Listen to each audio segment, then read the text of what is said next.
She was nobody, a receptionist in a small-town government office who clocked in, smiled politely, and clocked out.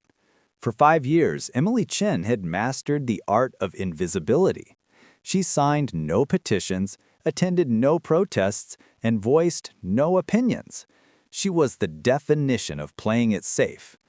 But one ordinary morning, a single decision would transform her from the most forgettable person in town into someone who couldn't be ignored. And what followed would shatter everything she thought she knew about the people she trusted most. Quick pause. Before we continue, tell us, where in the world are you watching from? If you're enjoying these stories, make sure to hit subscribe, because tomorrow's episode is absolutely mind-blowing. The fluorescent lights hummed their monotonous song as Emily pushed through the glass doors of Riverside Town Hall at 8:47 a.m. 3 minutes early, her standard. The morning air carried the faint smell of the autumn that was dying outside, leaves scattered across the parking lot like forgotten paperwork. She kept her eyes forward, avoiding the gaze of anyone else arriving. Small talk was a transaction she preferred not to make. Her desk sat in the front reception area, positioned at the intersection of practical efficiency and social theater. It was her kingdom of neutrality. From this vantage point, she could screen calls, direct visitors, and maintain the delicate choreography of a government office where everyone pretended to be busier and more important than they actually were. Emily had perfected the art of professional pleasantness. The tight smile, the sincere nod, the follow-up email that solved problems while keeping distance. The office building itself was a monument to bureaucratic mediocrity. Built in 1987, it had aged poorly. The beige walls held water stains like maps of continents no one wanted to visit. The carpet, a pattern of brown and gold that had been fashionable once, perhaps during the Reagan administration, was now a mosaic of mystery spots and worn patches. The copy machine jammed 3 times per week, without fail. The bathroom on the second floor had been broken for 6 months. These were the small, unmemorable details of Emily's life. She logged into her computer, a Dell model that ran at the speed of continental drift, and opened her email. 43 new messages. 43 small demands from people who believed their administrative needs were unique and urgent. They were not. Most were routed automatically to their destinations.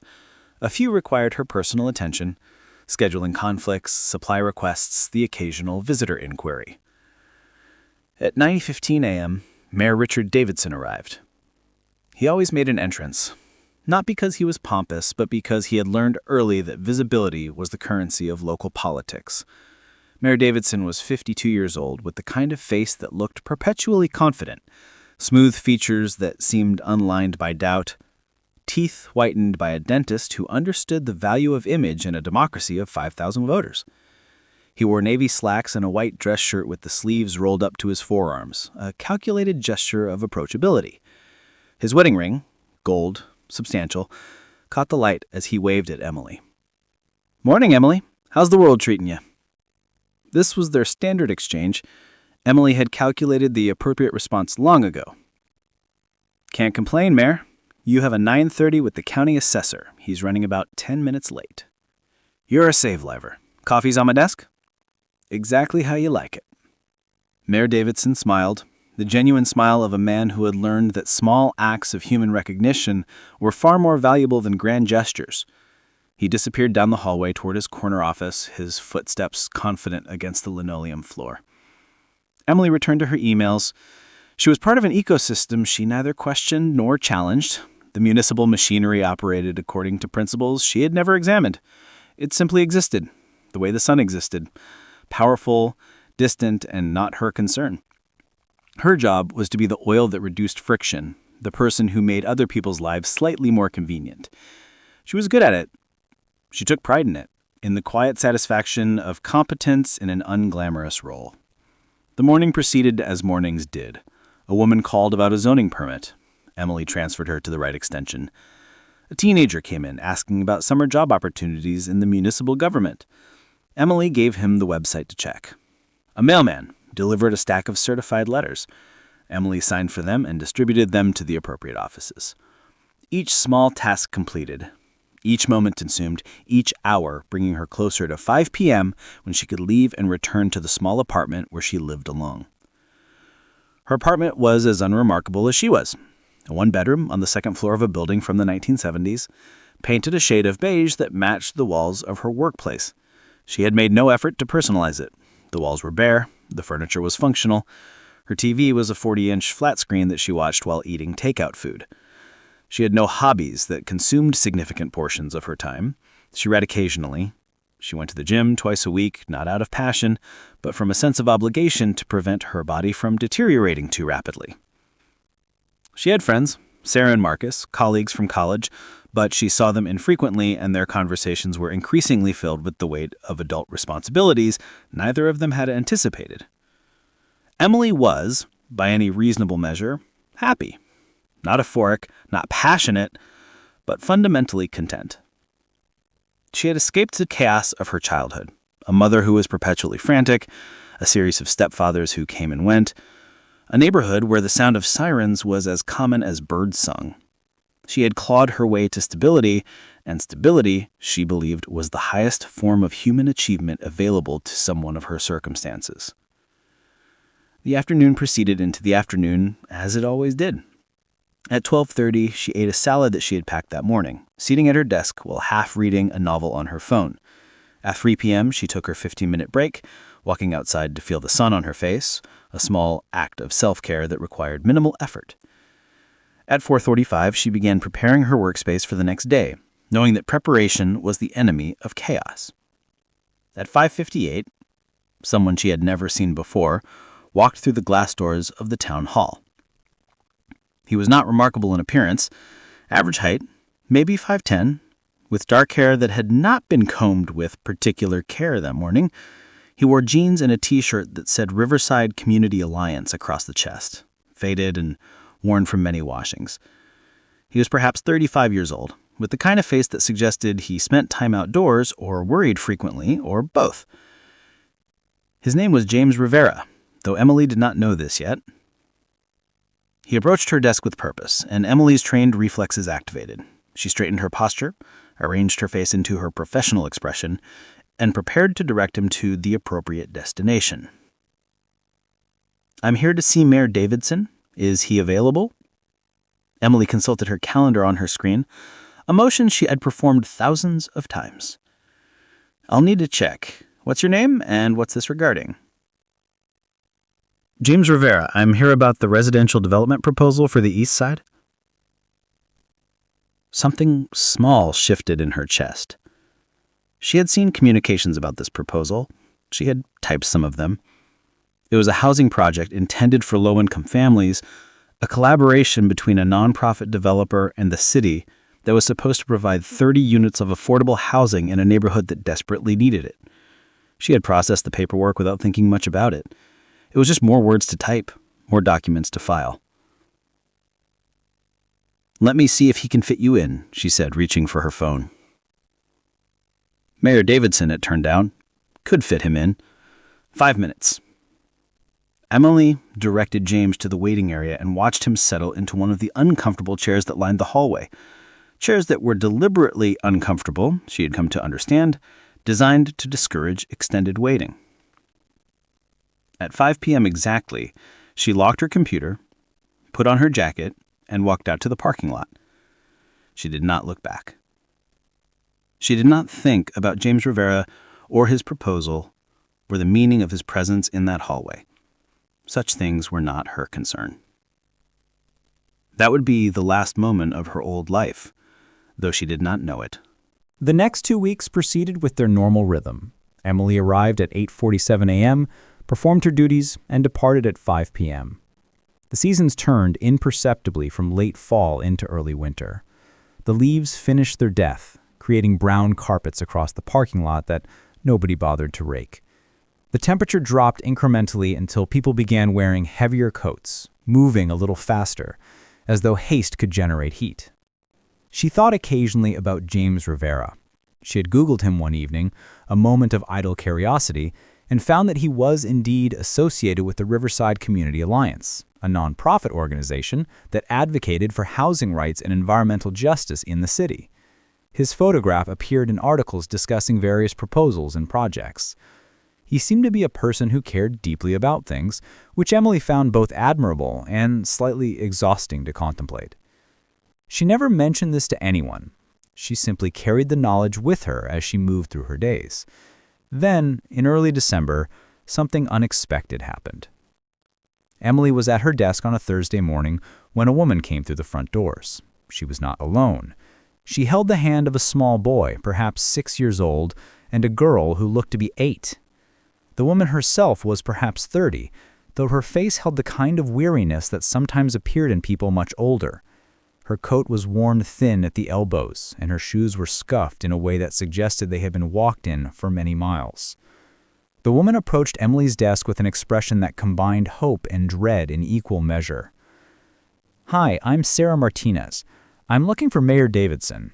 It's about the housing program, the residential proposal for the East Side."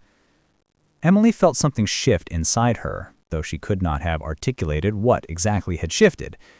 "Let me check if he's available," she said, performing the script that she had performed hundreds of times before. Sarah sat down to wait, and Emily found herself unable to look away. The boy, she noticed, was coughing, not dramatically, but with a persistent quality that suggested it had been ongoing for some time. His eyes were bright, but tired. The girl held her mother's hand tightly and stared at the linoleum floor.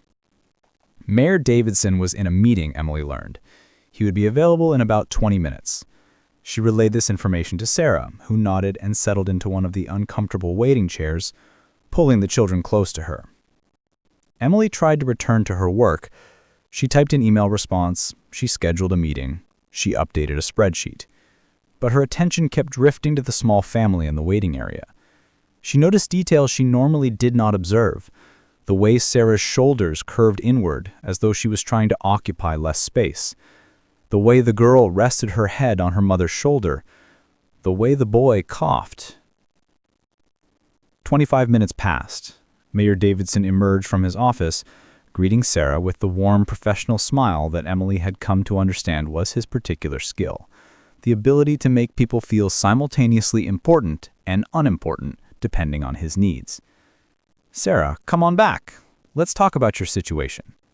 Emily watched as they disappeared down the hallway. The children remained in the waiting area with a city employee who had been assigned to watch them, a young administrative assistant named Derek who looked profoundly uncomfortable with the assignment. Emily felt something strange beginning in her chest. It was not quite anxiety, not quite concern, but something adjacent to both. It was the sensation of noticing something that she had trained herself not to notice, the weight of human suffering in its most ordinary form. After Sarah left 40 minutes later, Emily noted the time automatically. Mayor Davidson returned to his office without stopping at her desk. Sarah and her children passed through the reception area with the same careful, hope-tinged expression they had carried when arriving. The boy was still coughing. Emily watched them disappear through the glass doors and found herself unable to stop watching even after they had gone. That evening, in her unremarkable apartment, Emily found herself thinking about Sarah Martinez and her children. She wondered where they lived. She wondered about the nature of their housing situation.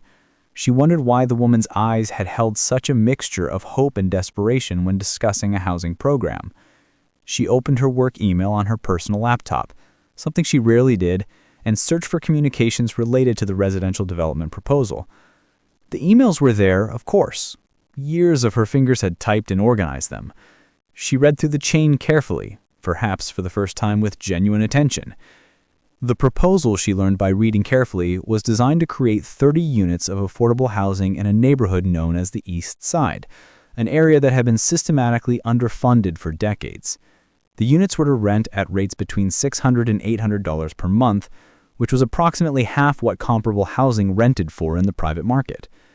The project was funded through a combination of municipal bonds, state subsidies, and nonprofit financing. It was in essence an attempt to provide basic human shelter to people who could not afford market rates. But there was a complication. There was always a complication.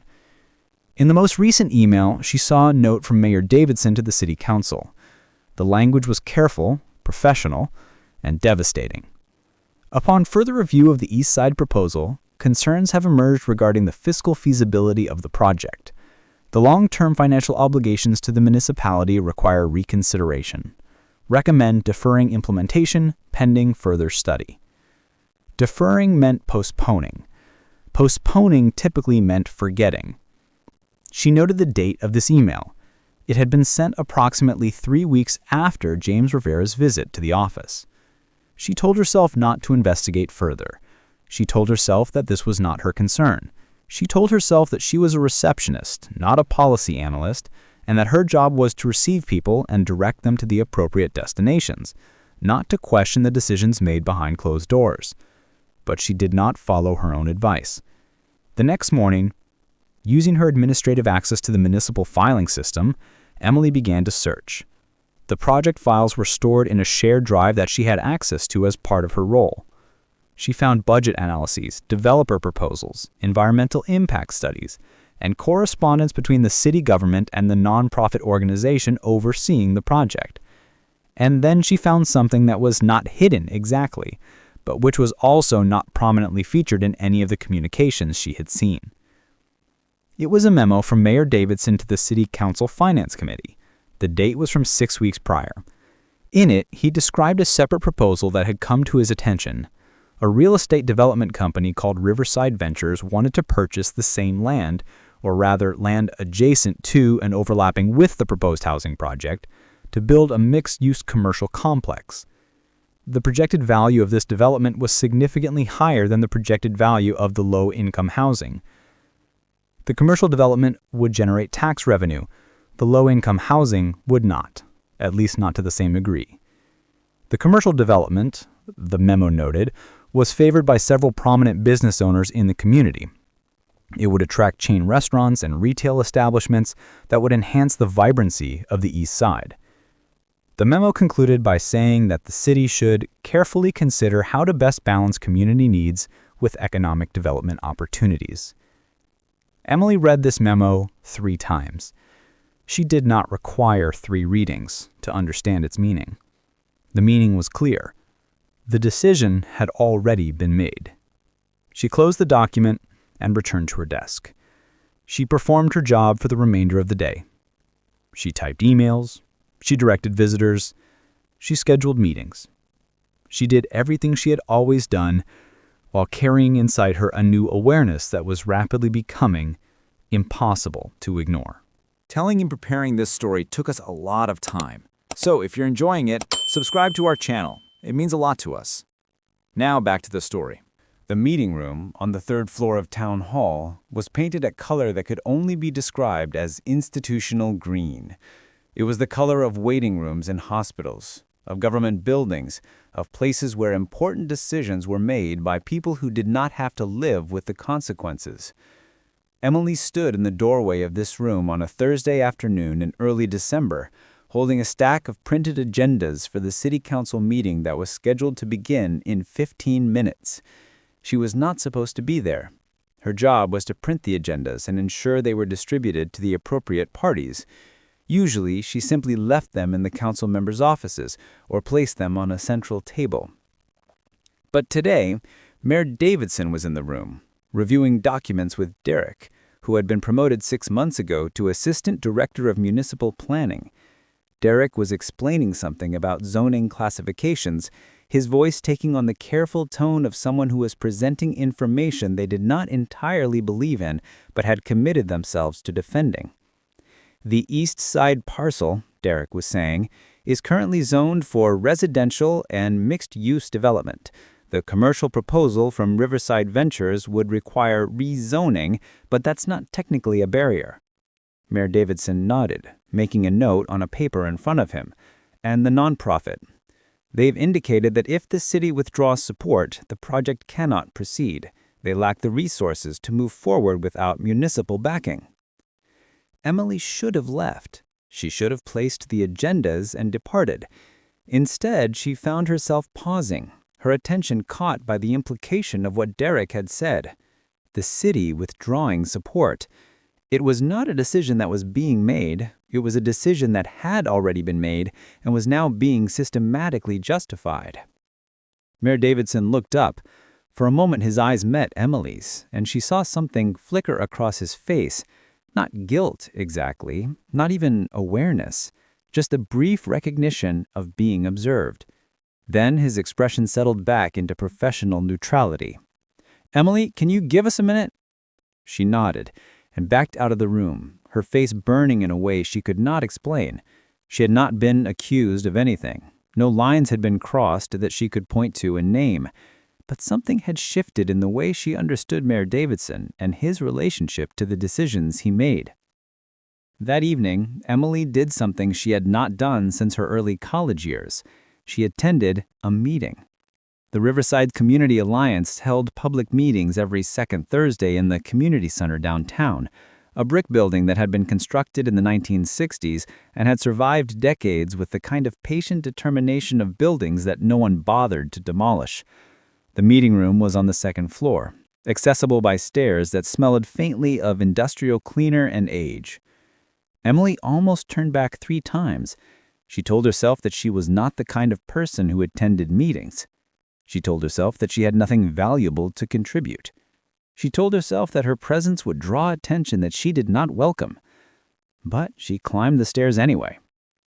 The meeting room contained perhaps 40 people. Some were young, in their 20s or 30s. Some were older, with the bearing of people who had been attending community meetings for decades. Some were clearly residents of the East Side. Emily recognized the demographic markers of poverty that she had become suddenly, uncomfortably aware of in the past few weeks: worn clothing, the particular exhaustion that came from economic precarity, children sitting quietly because they had learned early to be unobtrusive in public settings. James Rivera was at the front of the room, standing near a projection screen on which a presentation was displayed. He was showing photographs of residential properties in the East Side, apartment buildings that looked like they were barely maintaining structural integrity, homes with boarded windows and evidence of water damage. He was speaking about mold, asbestos, lead paint. He was speaking about children with asthma rates that exceeded the national average by 40%. He was speaking about a family of 4 living in a 400-square-foot apartment because they had nowhere else to go. He was speaking about Sarah Martinez and her children. Emily felt the ground shifting beneath her in a way that was not metaphorical. James showed another photograph. It was Sarah, her 2 children, and an older man, their father, Emily assumed, standing in front of an apartment building. The building was visibly deteriorating. A window was cracked. The paint was peeling. Even in a still photograph, the place conveyed a sense of wrongness, of inadequacy, of a building that no one should have to call home. "This is the housing reality for our community," James said, his voice steady but carrying beneath it a current of emotion he was clearly struggling to contain.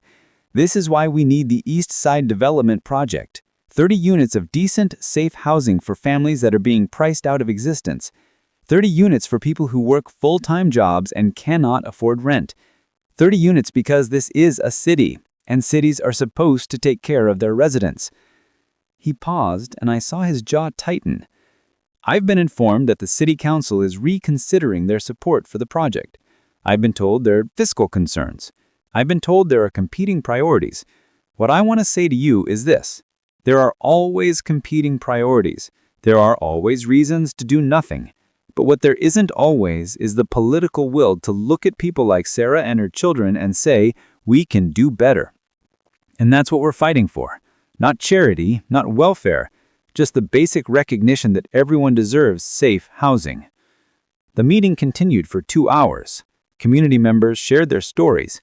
Emily listened and felt something being fundamentally rearranged inside her. She was being moved from the position of neutral observer to something else. Something more uncomfortable and more real. But then something unexpected happened. Someone in the meeting, a woman in her 60s with gray hair and the bearing of someone accustomed to being heard, raised her hand. "I appreciate James's passion, but I have concerns about this project. I own a house 3 blocks from the proposed development. I want to know what impact this is going to have on property values. I want to know if this is going to attract a certain demographic that isn't compatible with our neighborhood." The room fell silent. Emily could feel the tension crystallize around her. James took a breath. With respect, I think that concern is based on stereotypes rather than evidence. Mixed-income neighborhoods have not been shown to decrease property values. In fact, research suggests that when housing is well-maintained and supportive services are available, there's often property value stabilization or appreciation. I'm not talking about statistics. I'm talking about the character of the neighborhood. I've lived here for 30 years and I don't want to see a change. Someone else spoke up, a younger man, Hispanic, clearly from the neighborhood. The neighborhood's already changed. It changed when landlords stopped maintaining properties and started treating housing like an investment portfolio instead of homes. It changed when wages stagnated while rents kept climbing. It changed when families like mine had to make impossible choices about which basic needs we could afford. This project isn't changing the neighborhood. It's acknowledging the neighborhood as it already is and trying to do something about it. The woman shook her head. I'm just saying we should be careful about rushing into things. Emily was watching this exchange with a clarity that was almost painful. She was seeing, perhaps for the first time in her life, the actual mechanics of political resistance. It was not coming from people with clearly nefarious motives. It was coming from people who were frightened of change, who had an investment in the status quo, who wanted to preserve their particular piece of comfort in the world. And their resistance, presented in the language of caution and reason, was incredibly powerful. The meeting ended without resolution, as meetings often did. People dispersed slowly. Emily remained seated, her mind spinning with everything she had heard and witnessed. As she was gathering her things to leave, James Rivera noticed her. He was speaking with the family, clearly residents of the East Side, clearly people struggling with housing insecurity, but he excused himself and approached her. Hi, I'm James. I don't think we've met formally. Did you work on the city council meeting scheduling? I recognize you from the town hall. Emily felt her face flush. I'm the receptionist. Something changed in his expression when she said this. Not a judgment, but a recalibration. He saw her differently now, not as an administrative employee, but as a potential ally, or at least a potential witness. Did you come because you're interested in the housing issue? Emily considered lying. It would have been easier. But something in his directness made dishonesty feel impossible. I came because I think something wrong is happening, she said quietly. And I didn't know where else to come. James nodded slowly. Something wrong is definitely happening. The question is what we do about it. He did not push her for more. He simply gave her his phone number on a small card, Riverside Alliance, with his cell number written on the back, and told her to reach out if she wanted to talk more. Emily drove home in a state of profound disorientation. Everything she had taken for granted about her world, about her role in it, about her relationship to the people around her had been fundamentally altered. She was no longer invisible. Invisibility required a kind of deliberate unknowing that she was no longer capable of maintaining. And yet, she was also profoundly unsure of what it meant to be visible. The weeks that followed Emily's attendance at the community meeting were characterized by a peculiar form of internal fracturing. She continued to perform her job with the same efficiency and professionalism she had always maintained. She arrived at 8:47 a.m. She greeted visitors with appropriate warmth and professional distance. She typed emails and scheduled meetings and directed phone calls, all of it exactly as before. But underneath this surface continuity, something had fundamentally changed. Emily began to pay attention in a way she had trained herself never to do. She noticed the conversations that happened when people did not think she was really listening.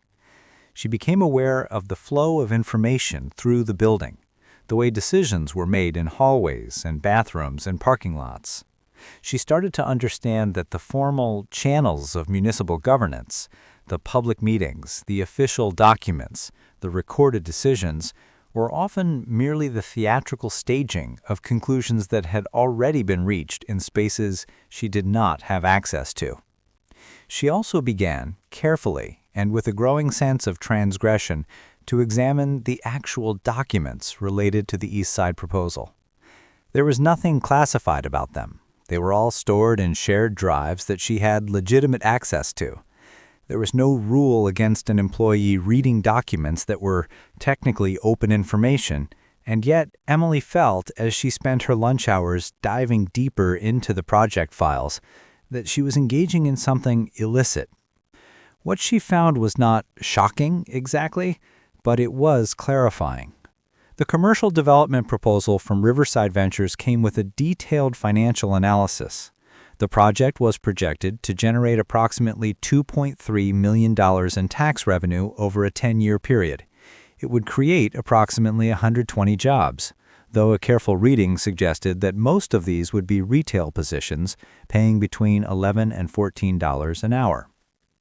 The housing project, by contrast, would generate minimal tax revenue directly, but would, according to projections from the nonprofit developer, save the city approximately $1.1 million over 10 years by reducing emergency room visits, police interventions, and other social costs associated with housing instability.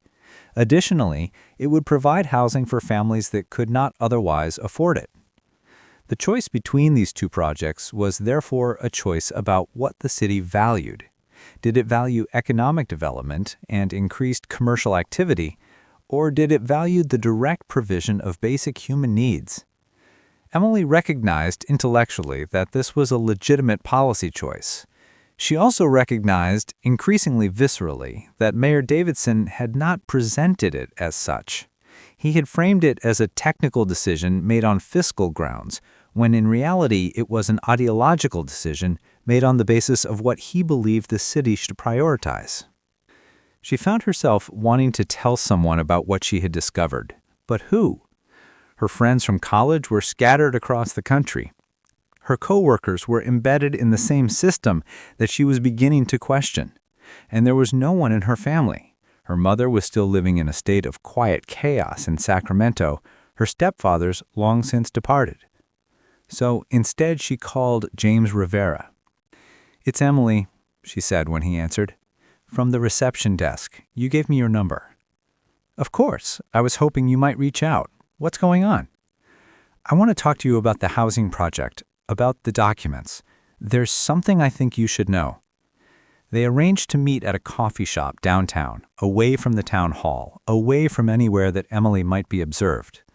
Emily felt like she was engaging in espionage, which was absurd and also accurate in some essential way. When she sat down across from James at a small table in a coffee shop that smelled aggressively of fair trade coffee and indie rock music, she was struck by his ordinariness.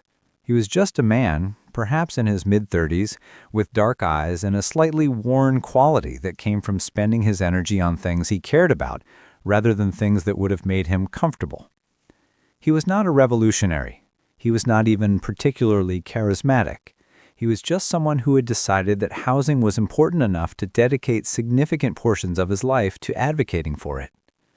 "Thank you for meeting me," he said. "I know this is probably difficult." Emily felt herself beginning to cry, which was surprising and distressing in equal measure. She had not cried in years. Crying was inefficient. Crying was a luxury of people who had the emotional infrastructure to recover from it. And yet here she was, crying into her coffee in a downtown cafe, while James Rivera gently slid napkins across the table toward her. "I just feel like I am part of something wrong. I didn't know it was wrong until recently, but I was still part of it." James leaned back slightly, giving her space but not distance. "That's the thing about systems," he said carefully. "We all participate in them, and we don't usually know the full consequences of our participation until we stop to look at what's happening." Over the next hour, Emily detailed what she had discovered in the documents, the financial projections, the actual decision-making process that had preceded the formal announcement that the project was being reconsidered, the way Mayor Davidson had framed a fundamentally ideological choice in technical and fiscal terms. James listened carefully, taking notes on his phone, asking clarifying questions. When she was finished, he was quiet for a long moment. "This is good information," he said finally. "This is actually really important. But Emily, I need you to understand something. If you help us with this, If you provide documents or information or bear witness to what you've seen, there are going to be consequences. People are going to know that information is coming from inside the government. It's not going to take long for them to figure out it's you." "I know," Emily said. And she did know, and the knowledge terrified her in a way that was new and clarifying. "So I need you to be very sure about this. I need you to be very clear that you're making a choice to do this because you believe it's right, not because you feel obligated or guilty. Those feelings are not going to sustain you when things get difficult." Emily looked at him across the table. This man who was essentially a stranger, who had somehow become the person she could admit her feelings to. "What happens if I don't do anything?" "Then the housing project probably doesn't get funded. Families like Sarah and her kids stay in housing that's slowly destroying them, and the cycle continues. That's the default outcome. Nothing changes unless someone makes it change." "What happens if I do something?" James spread his hands. "I don't know. It depends on so many factors. But I can tell you that nothing good comes from exposing corruption without being prepared for the people you expose to respond. And they will respond. They always do." Emily sat with this for a long moment. She thought about Sarah Martinez and her kids. She thought about the boy who was always coughing. She thought about the years she had spent training herself not to see suffering, because seeing it created obligations she did not want to have. "Show me what I need to do," she said. James nodded slowly. "Are you sure?" "No," Emily said honestly, "but I'm going to do it anyway." What followed was a slow, careful process of documentation and dissemination. James and Emily established a routine. Emily would carefully photograph documents on her phone during her lunch break or before work, focusing on the files that showed the actual decision-making process behind Mayor Davidson's recommendations. She sent these photographs to James, encrypted, via a messaging app she created a separate account for. James, in turn, began the process of filing formal information requests with the city for publicly available documents related to the housing project and its funding decisions. These requests were technically his right as a citizen, but they also created a paper trail that would make it increasingly apparent that he had obtained inside information. For several weeks, nothing visible happened.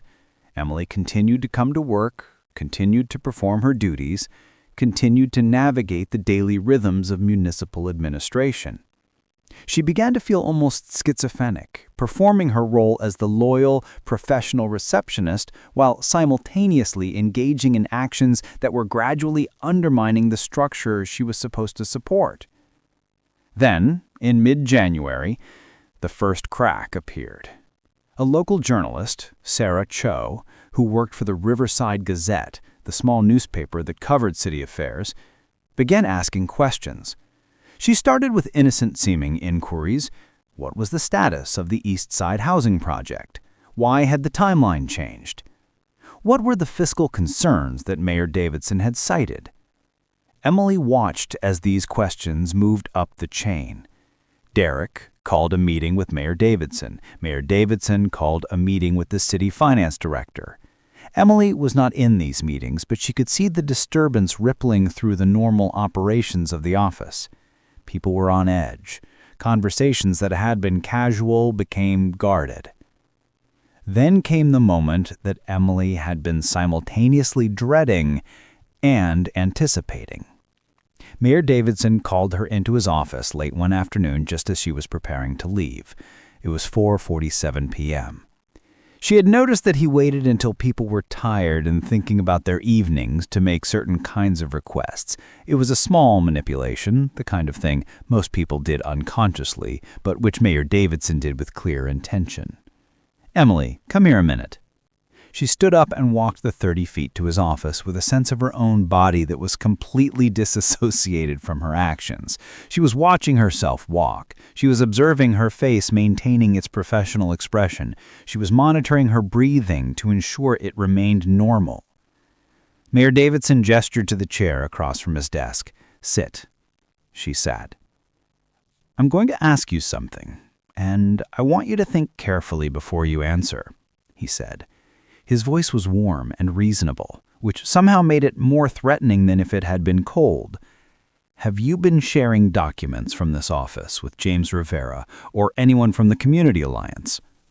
Emily felt her heart rate accelerate. She had prepared for this moment, had thought through various scenarios, but now that it was here, she found that all of her preparation evaporated into static. "No," she said. The word came out smaller than she intended. Mayor Davidson nodded slowly, as though this was exactly the response he had expected. "You're certain about that?" "Yes," she said, this time with more force. He stood up and walked to a filing cabinet, removing a folder. He placed it on the desk between them and opened it. Inside were printed emails that she recognized as coming from her work account. They contained information about the housing project, information that was, technically, available to her, but which she should not have been printing and removing from the building. "These came from your account," he said quietly. "Now, you could have shared them. You could have forwarded them to someone, but more likely, I think, is that someone unauthorized accessed your account and took this information, which is a security breach and a serious problem. Don't you agree?"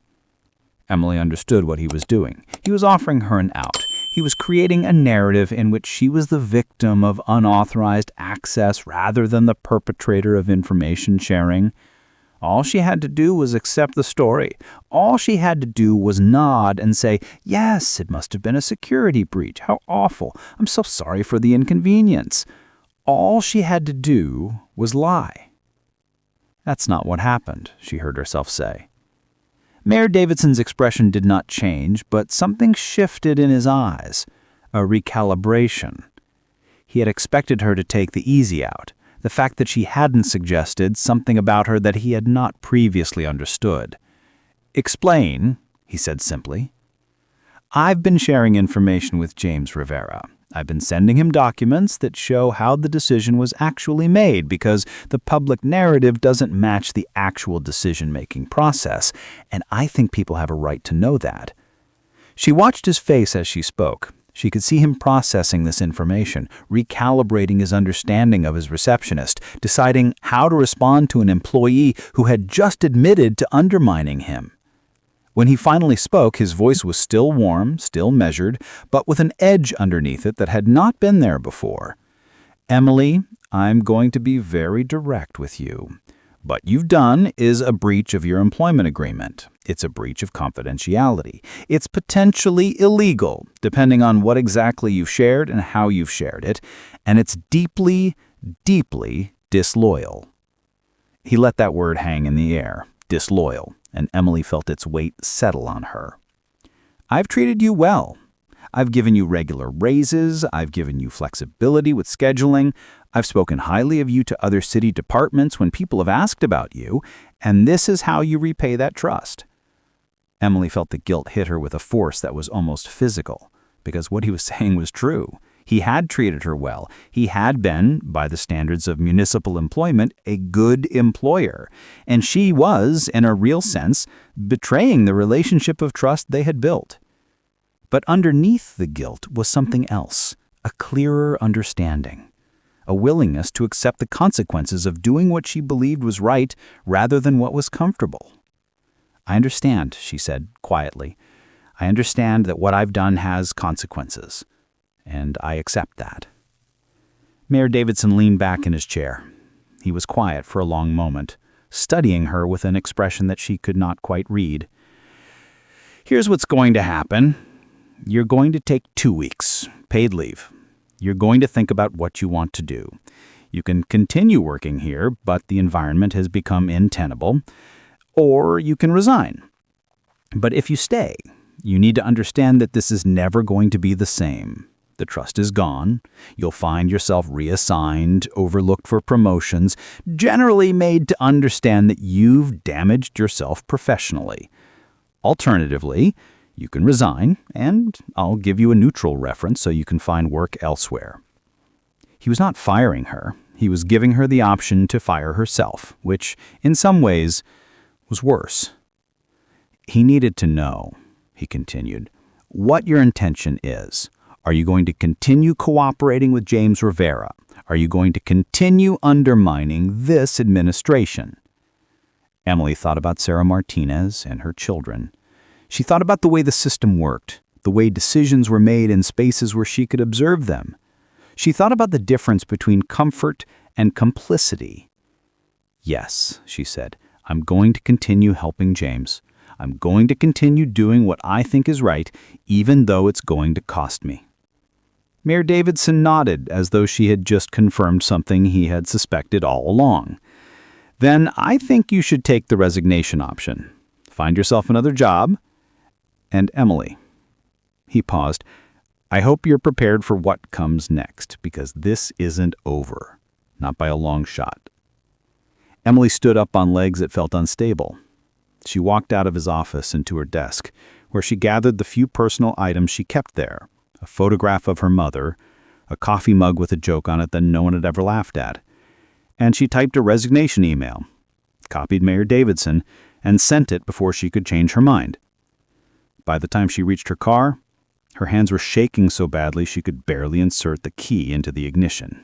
Emily did not see or speak to James for 5 days after resigning. She had texted him to tell him what had happened, and he had responded with messages of support and concern, but they had not met in person. Emily spent those 5 days in a state of profound disorientation, moving through her apartment without clear intention or direction. She had never been unemployed as an adult. She had never been without structure. The experience of empty days was simultaneously liberating and terrifying. On the 6th day, James called and asked her to meet him. Not at the coffee shop this time, but at his office, a small room in a converted house that served as the headquarters for the Riverside Community Alliance. Emily agreed, primarily because she had no good reason not to. The office was approximately 300 square feet, filled with filing cabinets, a desk covered in papers, and a couch that looked like it had been salvaged from the 1990s. The walls were covered with photographs of successful housing projects, families in their new homes, community meetings. It was not a space designed for comfort, but for purpose. James greeted her with a hug, which Emily allowed but did not return. She was still processing what had happened, still uncertain about whether she had done the right thing or the catastrophically stupid thing. I have good news, James said, settling into the chair across from hers. And I have complicated news. Give me the good news first, Emily said. The journalist, Sarah Cho, is running a story tomorrow. It's going to detail how the East Side housing decision was made. It's going to show that fiscal concerns were not the primary driver, that it was actually about prioritizing commercial development. And because you provided documentation, we're able to back this up with actual evidence. This is going to create significant pressure on Mayor Davidson and the city council. Emily felt a small spark of something that might have been satisfaction. That's good? It's very good. But here's where the complicated news comes in. He opened his laptop and pulled up a document. It was a city finance report, but not the kind Emily had seen before. This one was dated from 5 years ago, before Mayor Davidson had become mayor. It was titled Municipal Revenue Analysis, Alternative Funding Sources. After your information went to the media, our donors wanted to do their own research.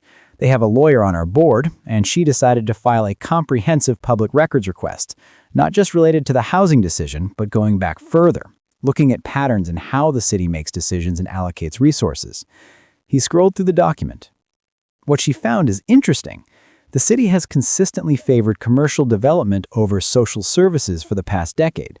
There's a clear pattern of funding being directed toward business improvement initiatives and tax incentives for companies to locate here, while services for vulnerable populations have been systematically reduced. Parks in affluent neighborhoods have been maintained and upgraded. Parks in poor neighborhoods have been essentially abandoned. Emily nodded. This tracked with what she had suspected. But then she dug deeper, James continued, and she found something that Mayor Davidson might not even know about, something that changed everything. He clicked to another document. This one was a property record. It showed ownership of a commercial lot in downtown Riverside. The owner, according to the record, was listed as Davidson Properties, LLC. Mayor Davidson's brother-in-law owns that lot, the same lot that Riverside Ventures has been talking to the city about for a commercial development. If the city rezones the area, that property value increases significantly. The brother-in-law could sell to Riverside Ventures at a much higher price, which would benefit Mayor Davidson financially and directly. Emily felt the room shift. What she had understood as Mayor Davidson making poor policy choices was now revealing itself as potentially something more serious, potentially something illegal, certainly something corrupt, depending on how it was framed. "Are you telling me," she said slowly, "that Mayor Davidson was helping his brother-in-law by favoring a commercial development that would increase the value of his property?" "I'm telling you that it's possible," James said carefully. "It's not definitive. He might argue that he didn't know about his brother-in-law's property. He might argue that his opposition to the housing project was based on genuine fiscal concerns. But the appearance of impropriety is significant, and when the media sees this documentation, they're going to ask questions." Emily felt something dark and complicated moving through her. She had gotten involved in the situation to protect vulnerable people and to shine a light on what she believed was an unjust decision, but she had inadvertently, or was it inadvertently, set in motion a chain of events that was going to result in Mayor Davidson being accused, publicly, of potentially serious ethical violations. "What happens now?" she asked. Sarah Cho publishes her story. It gets picked up by regional media, there's public pressure, an investigation is likely, Mayor Davidson probably resigns or faces a recall, and the housing project probably gets funded after all. "But what about him?" Emily found herself asking. James was quiet for a moment. "Depends on what he did. If it's just poor judgment and an appearance of impropriety, his career gets damaged significantly. If there's evidence of actual corruption or illegal conflict of interest, potentially legal consequences. But, Emily, I need to be clear about something." He leaned forward. "I need to know if you're okay with this, because when the story breaks, his life is going to change. And it's partially because of information you provided." Emily looked at him across the cluttered desk, surrounded by photographs and paperwork representing years of work toward housing justice. She thought about Sarah Martinez and her children. She thought about Mayor Davidson, who had been kind to her, who had given her steady employment and treated her with respect. She thought about the complexity of human beings, the way that good people could make bad decisions, the way that compassion and corruption could exist within the same person. "I'm not okay with it," she said finally. "But I think I have to be, because the alternative is that nothing changes, and I can't go back to not seeing what I've seen." James nodded. "Okay, then I need to tell you one more thing, something I should have told you earlier, but I wasn't sure if it was relevant until now." Emily felt her body tense in preparation for another revelation. "My sister is Emily Chen," he said quietly. The room seemed to stop moving. "Your sister?" Emily repeated, the words not making sense. "My sister. She got married 15 years ago. She's now Emily Davidson. She's married to Mayor Richard Davidson. She's his wife." Emily felt the full weight of this information settling on her. Everything shifted, realigned, recalibrated. "You didn't tell me," she said, her voice sounding strange to her own ears. "I didn't tell you because I didn't want your participation in exposing the housing decision to be influenced by family conflict. I wanted it to be based on principle, not on personal dynamics. But now that it's bigger than that, now that it involves potential corruption, I thought you needed to know." "Does your sister know?" Emily asked, "about what you were doing, about my involvement?" James shook his head. "Emily is a good person. She's a teacher. She's not part of my work. Richard doesn't really involve her in his professional decisions. I don't think she even knows about the property his brother-in-law owns or about the potential conflict of interest. She's going to find out when the story breaks, along with everyone else." Emily stood up. She needed to walk, to move, to do something with the anxiety that was moving through her body. She walked to the window and looked out on the street.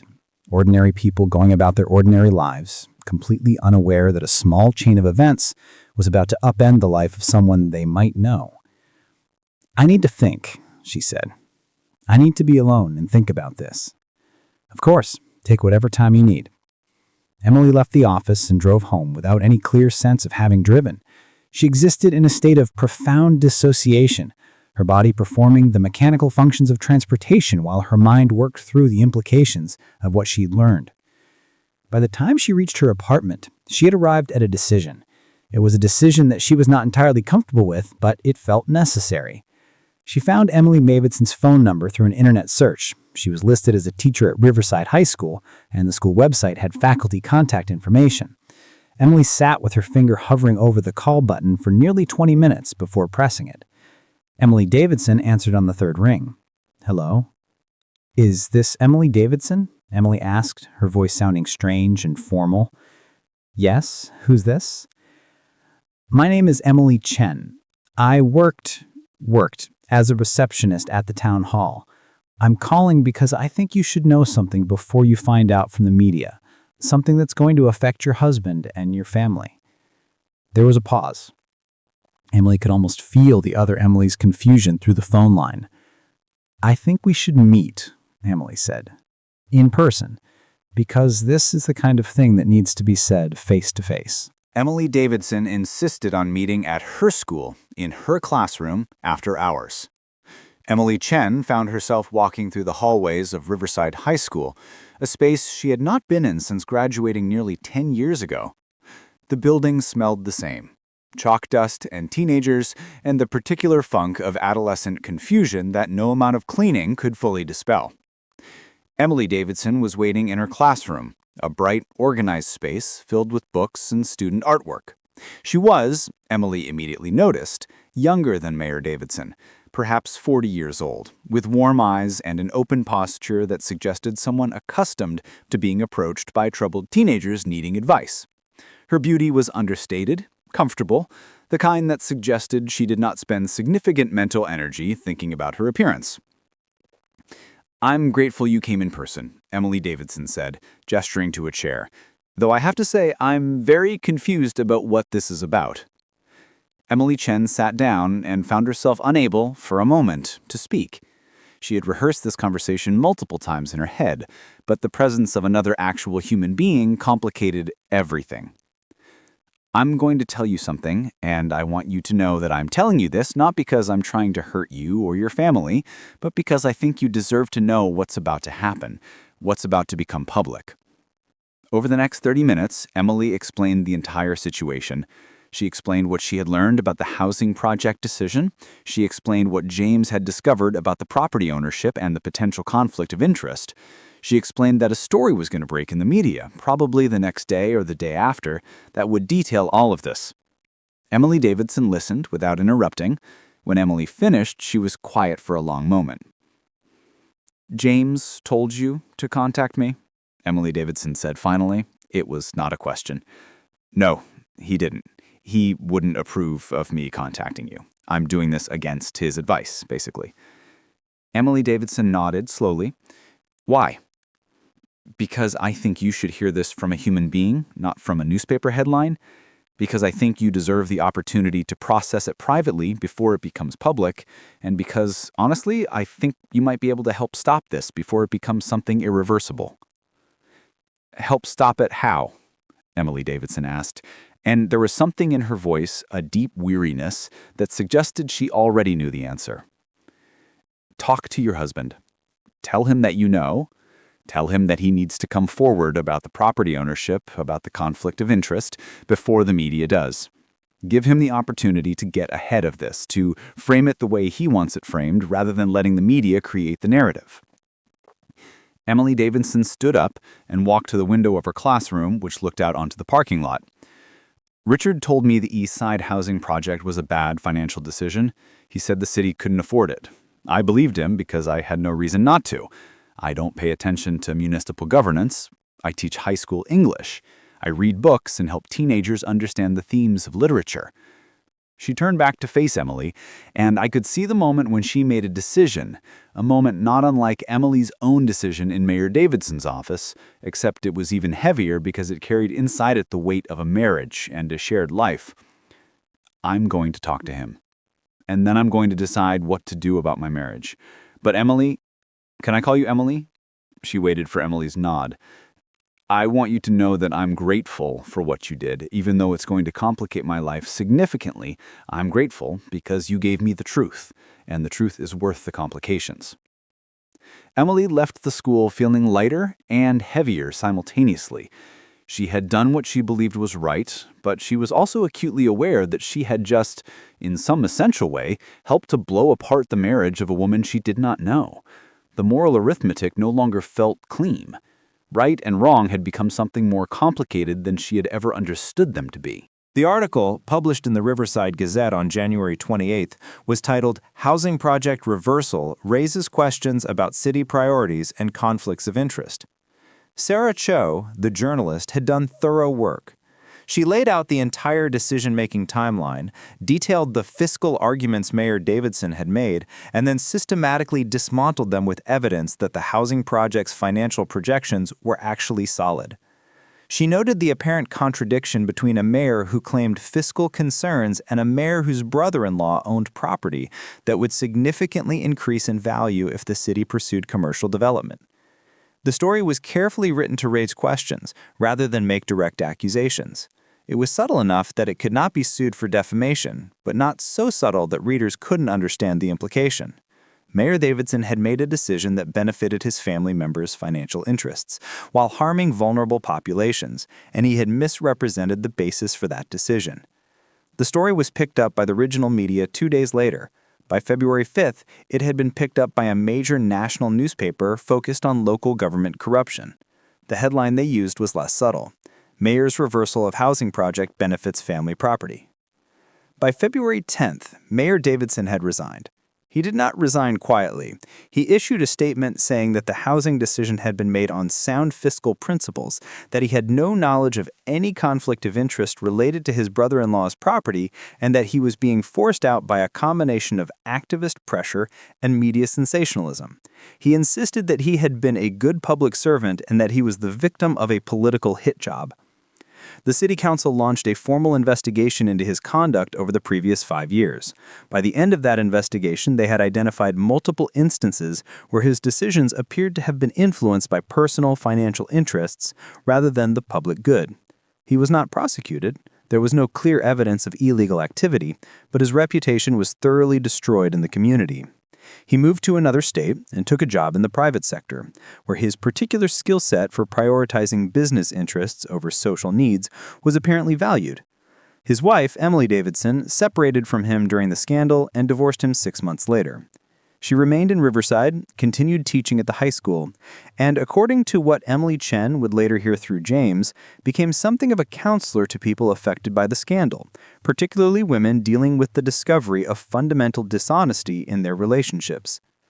The East Side Housing Project was approved by the new interim mayor within 3 weeks of Mayor Davidson's resignation. Construction began 4 months later. By the following winter, the first families, including Sarah Martinez and her 2 children, were moving into the new complex. The apartments were modest but well-maintained. The rent was affordable. The boy who was always coughing received treatment for asthma triggered by poor housing conditions and gradually improved. Sarah Martinez got a job at a local nonprofit and began building a life that had previously seemed impossible. James Rivera was offered a position with a regional housing advocacy organization and left Riverside. Before he left, he spent time with Emily, making sure she understood that the work was not done, that there were housing crises in other cities that needed people who were willing to challenge power. He asked her if she would consider advocacy work as a career. Emily considered this seriously, but ultimately declined. The experience of exposing Mayor Davidson had changed her, but not in the direction of becoming a professional activist. Instead, it had clarified something that was arguably more important to her: that individuals could matter, that ordinary people could make decisions that rippled outward and created genuine change. She found work at a nonprofit that served low-income residents, working in administrative capacity, but with direct awareness of the organization's mission. The work was not glamorous, the pay was modest, but it was meaningful in a way her previous work had never been, and that mattered to her. 6 months after Mayor Davidson's resignation, Emily received a message on social media. It was Sarah Martinez. I wanted to reach out and say thank you, the message read. I don't know exactly what you did, but I know you did something that changed things for my family. My son is healthy now, we have a real home, I'm working and my kids are in school, and I can breathe for the first time in years. You did that. Thank you. Emily read this message perhaps 100 times. She cried when she read it, really cried, not the small crying from before, but deep, full crying that expressed years of held emotion. And when she was finished crying, she felt something that she could only describe as peace. Not happiness exactly, not satisfaction exactly, but a deep sense of having participated in something meaningful, of having been part of a chain of events that improved the actual lived experience of another human being. Up next, 2 more incredible stories are waiting for you right on your screen. If you enjoyed this one, you won't want to miss these. Just click to watch and don't forget to subscribe.